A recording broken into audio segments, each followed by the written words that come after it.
Hey guys, welcome to Quinian's Blender Crafts. So this first step thing here is not actually part of the tutorial for 3D printing, but it's cool, so I want to show it anyway. So add in a plane and scale it up at least big enough that you can see it. You can move it over, it's fine. Go to edit mode, subdivide it a whole bazillion times. Go to add modifier and add an ocean modifier. It's going to make your plane huge. It's alright, don't worry about that. Get out of edit mode. Now you can use the sliders to do all kind of crazy stuff. I'm just going to use the time slider and move it around until I get something I kind of like. Something like that maybe. To scale this down to see if that's what you actually wanted. Bring it over here.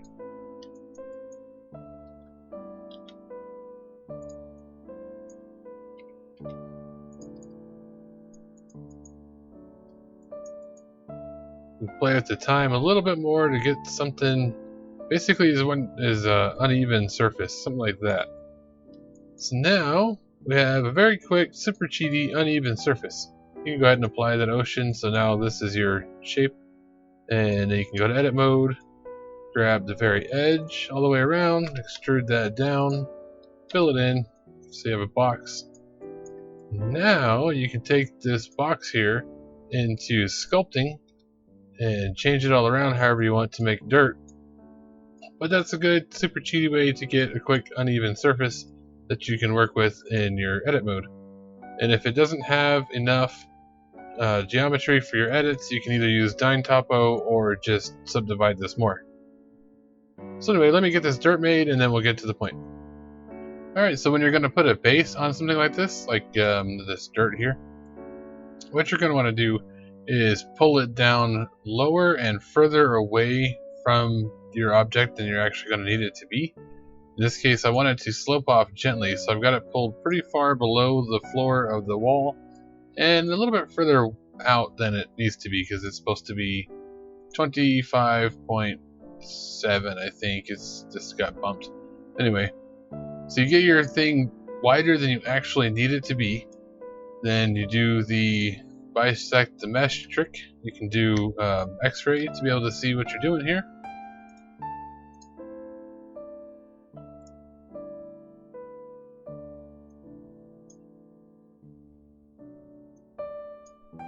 Looks pretty good. It's about close enough. I want it to envelop the entire thing. I don't want it shorter than the base of the model here because this is going to become the base. So if that looks good to you, nothing's poking through or anything like that, just go ahead and click to accept. Then you can Boolean it like you do everything else.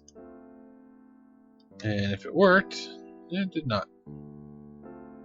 Sometimes it doesn't want to work if you just do Shift Control Plus. So I'd like to use the Boolean brush, and you can just kind of gently move it around until you get it to work right.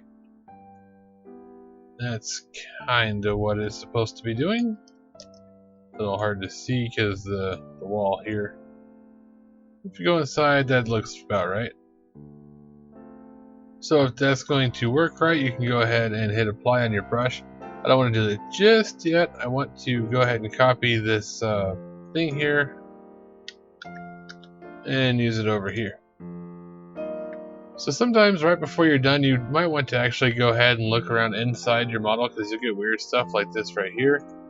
What's going on there is a loose face that for some reason the cleanup tools didn't want to clean up.